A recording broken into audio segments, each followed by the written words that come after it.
It's getting colder and colder by the minute. I have to start wearing hoodies now. But first of all, congratulations for Nana Mendoza for winning the Heisman Trophy. First one out of Indiana's history. A little underwhelming Heisman race, but hey, congratulations, brother. Also, I want to send my condolences, my thoughts and prayers to Patrick Mahomes and Michael Parsons. Patrick Mahomes, I'm so sorry about your leg. Hopefully you'll come back and be stronger than you were before. Maybe not that last part, but hey, I hope you'll come back. And for Parsons, I'm hoping your injury to your knee is not so serious, even though it is thought of that you did tear your ACL. So I'm really hoping for the best. Now that we got the heartwarming victory and also the somber moments out of the way, let's get straight to it. Welcome back to Grizzly Talks Football, ladies and gentlemen. We got 3 college games to go over, 2 bowl games and the Army-Navy game, and then we'll go over the NFL reactions from Week 15 from Thursday to Sunday. You are enjoying the series up to this point. Make sure you give it a big thumbs up, smash the like button on this episode, hit the red subscribe button, hit the notification bell so you don't miss a single one of my videos. Helps the channel a lot. Without further delay, let's get straight to the games. Kicking off this episode with the Army-Navy game, it was a classic. Came down to the wire. I'm not sure exactly what happened at the end of the game there, but at the end of the day, Army got a last-second touchdown in the fourth quarter, and they never relinquished the lead afterward. Winning this game 17-16 over Army. If you know Army and Navy, you know good and well their strong suit is the run game, so no wonder K.O. Helms had 5 of 10 for 82 yards and a pick. But at least he made up for it with 25 carries for 100 yards and the only touchdown in the game for the Black Knights. A nice 2-sack game and an interception by Justin Weaver for the Army defense. Shout out Dawson Jones as well for hitting all 3 of his field goals. As for Navy, Blake Horvath, an okay game, 7 of 14 for 82 yards, a touchdown through the air, interception, but also ran for 100 yards and a rushing touchdown. Elon Heidenreich continues to rewrite Navy history books with his receiving. This game, he had 6 catches for 72 yards and a score. A sack and a pick for Julian Matome and an interception for Philip Hamilton. And yeah, people may tell you otherwise, but yeah, this was a good Army-Navy game, as it's pretty much always been for a while. When the games are close, the Army-Navy game, we're all locked in. Nobody really talks about the Celebration Bowl, but in this case, this was pure cinema. 4 overtime game that came up South Carolina State 40-38 over Prairie View. If you don't know what the Celebration Bowl is, it's the battle between the MEAC champion, I can't remember, Mideastern Athletic Conference, sorry. And the SWAC, the Southwestern Athletic Conference. So Prairie View won their first conference title in SWAC since, I believe, 2009. What a way for them to get back on the top of the mountain of the SWAC, beating Jackson State, not Jacksonville State. But what a game this was. Yeah, it went, like I said before, went to 4 overtimes. Rushing game wasn't so productive, but they did get 3 touchdowns in there. And even though Ryan Stubblefield had 2 touchdowns and interception, 234 yards through the air. Both those touchdown passes went to Jordan Smith. Jordan Smith had a hat trick of touchdowns, and Stubblefield also had a hat trick of touchdowns. As for Prairie View, run game, kind of the same boat except less touchdowns. They only got 1 from Cam Peters, but that is the quarterback. This quarterback, Cameron Peters, had a generational game through the air. 24-36, but 400 yards, 4 touchdowns. And then you had the rushing touchdown to that. So we had 5 touchdowns on the day. Threw a touchdown to 4 different receivers, and Andre Dennis had 7 catches for $131 and a score. Oh yeah, and also Cam Peters can catch a ball, because why not? What a game for Sterling Roberts, too. 2.5 sacks on defense, an interception by Cornelius Davis, but the game-winning touchdown to Jordan Smith, and 4 overtimes for the 2 points. Pretty much got them the win. Congratulations, SC State Bulldogs, for a big win over the Panthers of Prairie View. And finally, for the college ranks, in the LA Bowl featuring Rob Gronkowski, Washington put BTA on Boise State 38-10. I did predict South Carolina State and Washington to win both of those games, so I'm 2-0 so far. But man, what a horrible ending to the season after they just made the playoff just the past year. Quarterbacks combined for 250 yards, I believe 22 of 43 passing, 1 touchdown, and a whopping 5 interceptions. Does suck to have not have Ashton Genty in the backfield this time around, doesn't it? Yeah, and the only touchdown went to Matt Lauder. Yeah, but two players had 2 sacks in this game, Sterling Lane and Jaden Virgin, but the defense can only do so much when the offense turns it over 5 times. And in turn, it allowed Damon Williams to absolutely have himself a game. 200 yards passing on 15-24, that he did throw 4 touchdowns. And former Tulane player Kai Horton's on Washington. The hell? Jonah Coleman got 7 yards carry for 85 yards and a score as well. Touchdowns with the 4 different receivers, including Denzel Boston, who had 6 catches for a $126 and a score. Like I said before, Washington's defense picked off the 2 Boise quarterbacks 5 times, including Leroy Bryant getting 2 of them in this game. What a great ending to the season for Jed Fish and the Washington Huskies, especially defensively. Look at that, holding Boise State to 0 points in the second and third quarter and also putting up 28 points in those said quarters. Those are the big difference in the game. Moving on to the NFL, first up Thursday Night Football, Falcons beat the Bucks 29-28. Who the fuck wants to win this division? Apparently nobody. Kirk O'Chains was on cloud 9 in this game, 30 of 44, 373 yards, 3 touchdowns. What a game for him. Just like Bryce Young only plays extremely well against Atlanta, Kirk Cousins apparently only plays very good against Tampa. And now he's 3-0 as a starter against Tampa Bay. Yeah, Kirk Cousins owns your ass. Bijan had a pretty solid game, 93 rushing yards, 82 receiving yards, and even a rushing touchdown. And Kyle Pitts had the game of his career, his best game of his career to this point. 11 catches for a $166 and 3 touchdowns. Falcons defense got 5 sacks and an interception for D. Alford, but obviously the 2-sack game for James Pierce, we have got to start putting some respect on this guy's name. He and Jalen Walker are some gems in the first round. Baker really didn't do so bad himself. 19 of 34 for 277 yards, 2 touchdowns, and a pick. Rushing game saw Sean Tucker score the only touchdown in that department. Mike Evans had a heck of a game against my team. Yeah, we're basically out of the playoffs already. Again. Mike Evans had a lot to do with it on Thursday night with 6 catches for 132, but the 2 touchdowns went to Chris Godwin and tight end Devin Culp.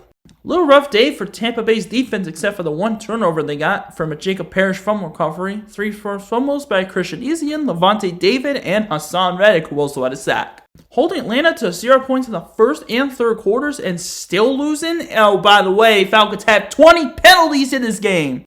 This isn't on Baker, this isn't on the Whitehouse, this isn't on the defense. This is strictly on Todd Bowles. Allowing a 3rd and 28, allowing a 4th and 14 to be converted. Has the curse finally worn off after 9 years? Probably not. Kicking off the Sunday slate, we had the Baltimore Ravens shut out the Bengals 24-0. I figured the Ravens would not allow Cincinnati to sweep them, but I did not think this would be the case here. By the way, Cincinnati, your front office is a bunch of hooligans and losers. Because I heard that the Cincinnati front office, or the Cincinnati Bengals, refused to clear the snow and ice off the home seats, not only for regular viewers out there in the stadium, but also disabled users. That's fucked up. And now the Bengals are actually going to be facing some apparent fines for this one, some punishment, something like that. Hopefully it's serious because this was league policy and you broke it. Lamar was solid in this game. He was surgical, even though he threw only 12 times, 8 of 12, 150 yards, 2 touchdowns and a pick. King Henry, 100 rushing yards, no touchdowns on the ground game. And the touchdowns went to Zay Flowers and Rasheen Ali, with Mark Andrews having 2 catches, but Keon Mitchell 1 target, no catches. That's a little interesting. I think the Ravens passing game is completely fallen off. Luckily for Baltimore, it didn't matter because they were able to get 2 interceptions, including one from Kyle Van Noy where he handed it off to Alohi Gilman, where he returned that for a touchdown. Defense wins big games and divisional games. That was the case here. Just a rough game for this offense. Like Joe Burrow, this was uncharacteristic. Like 225 yards, 25 of 39, no touchdowns and 2 picks. And the run game was sort of productive. Jamar Chase, 16 targets, caught 10 of them, and got about 32 yards. The only highlight of the offense. Besides big gains from Jordan Bell and Demetrius Knight. First of all, Demetrius Knight and Myles Murphy had a pair of sacks. This defense pretty much went back to their original form. And Kerman's a bitch, ain't it, Cincinnati? don't follow NFL policy and proceed to put up 0 points because the NFL said, yeah, this is how we're going to punish you, along with a hefty fine. Second shutout in a row as Philadelphia was pissed as L, losing 3 straight, putting BTA on the Raiders 31-0. The Raiders are just lifeless at this point. Very rough day for Kenny Pickett. Under 100 passing yards of 15-25, threw a pick. Rushing game didn't help either. I mean, this offense just completely got shut down. Not too much for the defense, even though Devin White had a huge game with 16 total tackles, and Max Crosby had a sack, but that's pretty much it. Jalen Hurts was surgical, 12 of 15 for 175 yards, 3 touchdowns, had as many incompletions as touchdowns. That's crazy. And even Tanner McKee had a couple of passes. Guess probably one of the best backup QBs in the league. Saquon had a rushing touchdown. A.J. Brown had himself 2 catches, 41 yards, and a score. Dallas Goedert, 6 catches, 70 yards, 2 touchdowns. Brandon Graham had a pretty good day of 2 sacks in this game on a 4-sack game for the defense. And Zach Bond got an interception. Like I said before, defense wins big games, especially games that are, in this case, trying to get you a second straight division title for the first time in quite a while. Up next, we got Cardinals getting BTA'd by Houston 40-20. I thought maybe Arizona would keep this close, but yeah, it turns out I was wrong. Rushing game sucked, defense sucked. I mean, Jacoby Brissett had a pretty solid game, 27-40, 250 yards, 3 touchdowns, and a pick. It's easy to have 3 touchdown passes on 250 yards when you got a guy by the name of Trey McBride, who also broke the tight end record for most consecutive games with 5+ catches, breaking Kelsey's record. In this game, McBride had himself a day, 12 catches, 134, and 2 touchdowns. Michael Wilson had the other touchdown. For Houston, it was business as usual. C.J. Stroud, surgical as hell, 22-29, 260 yards, 3 touchdowns. He's turning back into his rookie year self. Rushing game, Jaward Jordan had 100 rushing yards. Jesus. Nico Collins had himself a game with 3 catches, 85 yards, 2 touchdowns on those 3 catches, and Dalton Schultz, 8 catches, 76 yards, and the other touchdown. Surprisingly quiet game for Will Anderson and Danielle Hunter, even though Hunter got a sack. Interception by Kamari Lassiter. And yes, same thing with Will Anderson. He had a little bit of a quiet game this time. But still, Houston's defense was pretty much shutting down Arizona just about every drive that they needed to secure this blowout win. Good job, Houston. You're on your way to perhaps maybe challenging Jacksonville for a division title. Yep, the dynasty's dead, at least for this season. LA Chargers finished the sweep over the Chiefs 16-13, not only to knock them out of playoff contention, but also for the first sweep on the Chiefs by a division opponent since 2014. Damn, it's been that long? Also, I think I picked Kansas City 13 out of 14 games they played. They have now lost more than they've won. 6-7 are the Chiefs when I picked them. Because there was one game that I picked against them, that was the Denver Broncos beating them. I may have cursed the Chiefs when I started picking them on just about every game. Sorry to the one person who's a Chiefs fan that is a friend of mine in the game I play. I won't reveal them, don't worry. Justin Herbert in this game was okay, 19-29, 210, 1 touchdown and an interception. Rushing game was led by Omari Hampton, who was pretty productive on his 15 carries. Not an outstanding game for one specific receiver, even though the 1 touchdown went to Keandre Lambert-Smith, but come on, Lamb McConkey having 3 targets over Gadsden, Harris, and Allen. Really? But this was pretty much a defensive game for the Chargers. 2 sacks for Odafe Oweh, 2 sacks for Tuli Topolota. Derwin James and Diane Henley had interceptions as well. This was just pretty much all defense for the Chargers. Shout out to Dick the Kicker as well for the 3 field goals. Kansas City quarterbacks combined for, I believe it says 19 of 33 for just over 200 yards and no touchdowns, 2 picks. Definitely keeping my thoughts and prayers with Patrick Mahomes as he has suffered a torn ACL and he'll be out for the year. Hopefully you guys will send your thoughts and prayers to him as well. Rushing game wasn't that great except for Mahomes running for a touchdown as well. That was the only touchdown of the game. Kelsey was on my bench and yeah, he proceeds to drop 7 catches for 70 yards on 9 targets. Just about half of those throws went to him from Gardner Minshew. I think it was a 4-sack game, 1.5 sacks for Charles Omenihu, interception by Ashton Gillott, but after that big start, it was just Not only did the defense kind of fall flat on the face, the offense did as well. I already explained one of the games that led to the Kansas City Chiefs' demise, well, aside from this game. But there was two more that also needed to happen differently for Chiefs to even have a shot. But it ended up not happening, and now the Chiefs are out of the postseason for the first time, I think, since 2014. And this was the second of the outside games that needed to happen differently. But the Bills came back from a 21-0 deficit against the New England Patriots to beat them 35-31. Bills outscored the Pats 28-7 in the second half. What? Big game for Josh Allen and James Cook. Allen had 9-28 for almost under 200 yards and 3 touchdowns. James Cook had himself 100 rushing yards, 2 rushing touchdowns, and also added a receiving touchdown to his total. James Cook and Josh Allen had the hat trick. Where did the other 2 touchdown passes go? Well, they went to Dawson Knox. Matt Milano had himself a game, 2 sacks and a forced fumble, interception by Tre'Davious White, and in a 3-sack game, that was pretty much all they needed in the second half to pretty much beat the Patriots. Surprisingly down game throwing the ball for Drake May, 14-23 for 155 and an interception, no touchdowns. But he did run for 2 scores, and so did Travion Henderson, who had 14 carries, 148 yards, 10 yards a carry, and 2 scores on the ground. That is concerning for all run defenses because you got to keep an eye on him. And also that run defense for Buffalo is absolute ass. Surprisingly bad game through the air for Drake May pretty much resulted in this second half collapse and the Buffalo Bills beating New England to prevent the sweep. And yet New England still leads the division, but by only 1 game. Shouldn't have lost to the Dolphins, Buffalo. This was actually the third and final game outside of the Chiefs-Chargers that needed to have a different outcome for the Chiefs to even have a shot, even if they lost. But, yeah, Jags played the Jets, and I think you know what happened.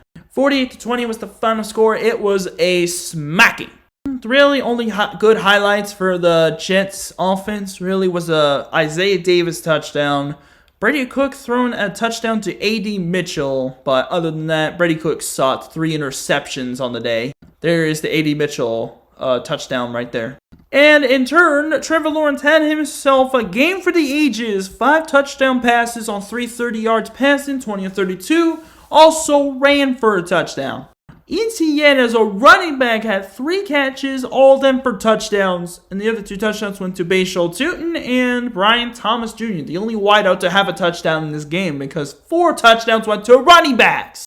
A 3-sack game for the Jags defense and also 3 interceptions. And surprisingly to me, Devin Lloyd didn't get a single one. Yeah, he was pretty quiet in this game. But hey, it didn't matter because the Jags completely put BTA on the Jets. I mean, a lot of teams do that. It's not that hard unless you're Atlanta for some reason. Or rather the whole NFC South as a whole. Well, I tell you, man, the close games that the Jets had with the entire NFC South are the reason why the NFC South is the worst division in football. Up next, we got the Commanders beating the Giants in the 8-point game, 29-21. Washington got a 22-7 lead at halftime. Unfortunately for the Giants, they just could not come back. Mariota was surgical when they needed him to be, 10 of 19 for 211 and a touchdown. Bill Krosky-Marriott had almost 100 rushing yards and a score, and that touchdown pass went to Terry McLaurin. Mike Samuels still picked off Jackson Dart, but other than that, Jackson Dart was actually pretty productive, 246 passing yards, 2 touchdowns, also had 63 on the ground. And Tyrone Tracy, 70 yards rushing and a score as well. And one of the touchdowns went to Wan'Dale Robinson. Tyrone Tracy actually got a pass out in the backfield? Yep, so Tyrone Tracy not only got a rushing touchdown, but also receiving touchdown. Good defensive game for the Giants, too. I mean, Dane Belton, 2 forced fumbles and a sack. Abdul Carter having his best game of this rookie season, 1 sack, 2 forced fumbles, and a recovery. Brian Birds also recovered a fumble. It was Giants' game to win. It was just the offense just didn't do enough. If they didn't score 0 points in that first quarter, this game might have been a whole lot different. But alas, it's not. Next up, we got the Bears absolutely beating the Browns 31-3. I mean, it wasn't even close. Mr. Perfect Time and Shador, he did not have a good game at all. 18 of 35 for 177 and 3 interceptions. People are mad because, Stefanski made Shador throw 35 times. He did the same thing to Dylan Gabriel. Yeah, Stefanski, I know you're a 2-time coach of the year. You led the Browns to playoffs twice, but what have you done for me lately? Jack shit. Somehow Shador was the leading rusher because Quinshon Judkins got completely stifled. At least Isaiah Bond and Harold Fannin showed up for him. The biggest storyline for the Browns was Myles Garrett and the sack record. He got 1.5 from this game, bringing his total to 21.5 for the season. So he has 3 games left, and he has to get 1.5 sacks to break the record. That is very doable. I don't even think triple teaming Myles is going to work out. For the Bears, it was business as usual. Caleb Williams had a solid bounce-back game. 242 yards of 17-28, 2 touchdowns, both of them to DJ Moore. And the other 2 touchdowns came off of DeAndre Swift runs. Almost 100 yards, 2 scores. Welcome back, preseason GOAT Austin Booker, and Grady Jarrett finally got a sack again. 3 interceptions on the day for the Bears defense as well. That was a total of 5 sacks for the Bears defense. Sheesh. Just a rough situation for Cleveland, but as they always say, doing good for the tank. Even though it seems like the Browns and Jets have really been tanking pretty much their entire history up until, Jets have been doing longer than Cleveland, but, it seems like they've always been doing it. Now for the 4 o'clock games, New Orleans completes the sweep on Carolina to win 20-17. Panthers. How do you sweep us, but then you get swept by the Aints? And now New Orleans has won 2 games in a row. Like, what? What is the reason for this? Bryce Young was dog shit. Nah, I'm just kidding. He was okay. 15-24, 163, and a touchdown. That went to Jalen Coker. Rico Dowdle had himself a touchdown, even though Bryce Young had 7 yards to carry. Rushing game wasn't so bad. Defense as a whole, I wouldn't say was completely terrible. I mean, forced fumble by Jackson, 2 sacks for DJ Wonnum, but other than that, they couldn't get a single turnover on New Orleans. I mean, Tyler Shook looked actually pretty good. 24-32, 272, and a touchdown. And Devin Neal also had a rushing touchdown. I think one half of my Saints hot takes is about to come true. Tyler Shook's proven that he is a quality starting quarterback. Oh yeah, and that touchdown pass went to Chris Olave. Guess who? And the one turnover that happened actually came at the end. Pete Werner recovered a fumble off of Bryce Young or something like that, or like it was a lateral, and Pete Werner ended up recovering the fumble to seal the game. How about Charlie Smythe, though? 2 field goals, including the game winner, to pretty much send the Saints to a 2-win streak? Oh my gosh. Carolina defense, y'all are ass. This whole division needs to be revoked. Send this division to college football and send the SEC to the NFL for all I care. Spectacular potential game of the year candidate here in the next one, where the Lions almost beat the Rams 41-34, with the Rams coming away with a win there. Spectacular offensive game, especially from the quarterbacks. Jared Goff, 25 of 41, 338 yards, 3 touchdowns. 2 of them to Amon-Ra St. Brown and 1 of them to Jameson Williams, who are both 100-yard receivers. They combined for 20 catches, almost 300 yards, and the 3 touchdowns. Oh yeah, shout out to Monty for the touchdown as well. Stafford didn't do that bad either. I mean, 2 touchdowns, 368 yards on 24-38. Did throw a pick, but the rushing game absolutely took over. Kyren Williams and Blake Corum combined for 26 carries, 150 yards, and 3 touchdowns. Over 5 yards a carry. And then both of the touchdown passes went to Colby Parkinson. Damn it. Puka Nacua is still doing Puka Nacua things with 9 catches for 181. And he did get injured in this game, but they turned out it was okay. I do worry about Devontae, though, because he did have a hamstring little injury there. He had to hop up a little bit on one play. Hopefully he's alright. But man, what a shootout of a game. This was great. Up next, we had 44-year-old Phillip Rivers come so close to beating the Seahawks. But yeah, Jason Myers, clutch kicker as it could be, scored all of Seattle's points. 18-16 the final score. I'm not even kidding. Rushing and passing game didn't get a touchdown. As you can see there, I mean, Justice Smith-Njigba had another pretty solid game. Defense didn't get a touchdown either. I mean, Emma Warrior had a sack. Kobe Bryant got an interception to seal the game. Jason Myers, 6 of 6. Oh, wait. Sorry. Jason Myers, 6 of 6 field goals. Seahawks fans, you better thank the stars you got Jason Myers as your kicker. Because you almost lost to Phillip Rivers. You almost lost to 44-year-old Phillip Rivers. He was actually not too bad for his age. 827, 120 yards, a touchdown. Unfortunately, did throw an interception. That one touchdown went to, I believe, it was Josh Downs. And yes, it sure was. If only the Colts defense would just prevent the Seahawks from scoring field goals every time, they would have won this game. But unfortunately, the Colts defense choked. That would have been so funny if 44-year-old Phillip Rivers would have just won this game against Seattle. I think the whole world would have been laughing. In another Game of the Year candidate, Green Bay loses to Denver, making Denver undefeated once again in their home stadium, 34-26. Along with the Rams clinching the playoff berth, the Broncos were the first team in the AFC to clinch one as well. Jordan Love, it was a pretty underwhelming game for him. 24-40, 276 yards, a touchdown, 2 picks. Josh Jacobs also ran for a touchdown. The run game was honestly not too bad, and then for the receiving, Josh Jacobs also got a receiving touchdown. And there's really no true wide receiver 1 in this bunch. Unfortunately for Green Bay, the worst happened when Micah Parsons went down with what is believed to be an ACL tear. I think we'll get more information soon, but even with a forced fumble, the Packers couldn't win it.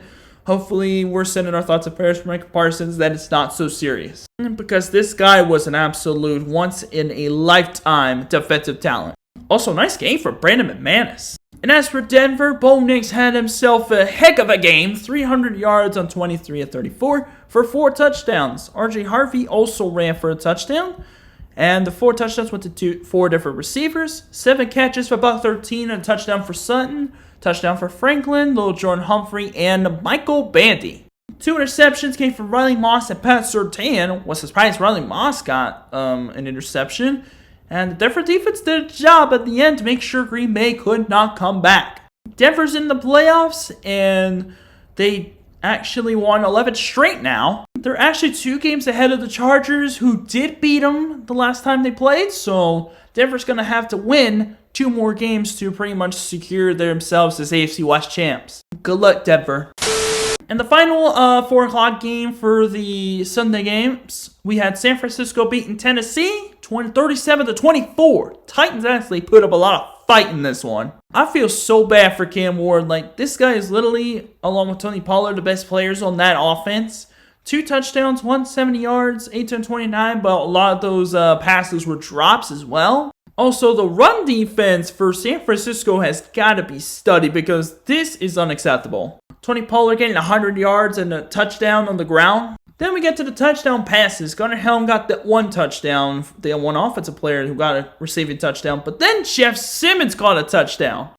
I see ya, brother. Had a catch for a touchdown. Also had a sack and a forced fumble, which was recovered by Kyer Elam. How in the hell did he get on Tennessee? 16 total tackles for Cedric Gray. It was just not enough to beat San Francisco.